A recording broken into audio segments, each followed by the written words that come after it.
यह भारत का वो कुंड है जहां भगवान परशुराम ने अपनी मां की हत्या करने के बाद अपने हाथ से चिपकी हुई कुल्हाड़ी से मुक्ति पाई थी।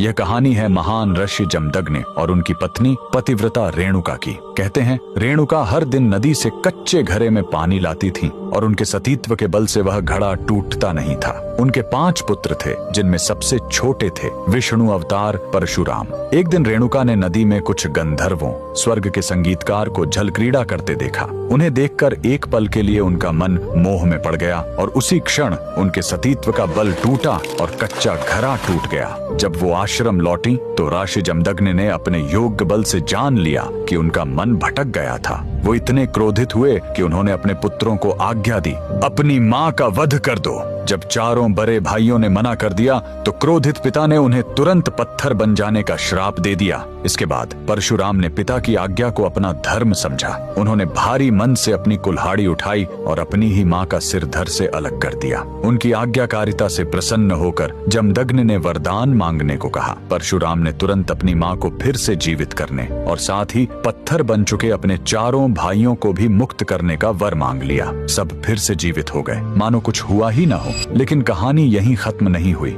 मातृ हत्या का पाप उस कुल्हाड़ी पर एक दाग की तरह चिपक गया और वो उनके हाथ से अलग ही नहीं हो रही थी। उस पाप से मुक्ति पाने के लिए वह दर दर भटकते रहे, लेकिन कोई भी तीर्थ उस कुल्हाड़ी को छुड़ा नहीं सका। अंत में वह पहुंचे पूर्वी हिमालय की लोहित नदी के किनारे और जैसे ही उन्होंने इस कुंड के जल को छुआ, चमत्कार हुआ। कुल्हाड़ी अपने आप उनके हाथ से छूट गई। यही पवित्र स्थान आज अरुणाचल प्रदेश में परशुराम कुंड के नाम से जाना जाता है। आज भी हर साल मकर संक्रांति पर हजारों श्रद्धालु यहाँ इस विश्वास के साथ डुबकी लगाने आते हैं कि यह कुंड उनके सारे पापों को धो डालता है, ठीक वैसे ही जैसे इसने स्वयं भगवान परशुराम को पाप मुक्त किया था। भगवान परशुराम को दिल से मानने वाले सभी भक्त कमेंट्स में जय परशुराम जरूर लिखें।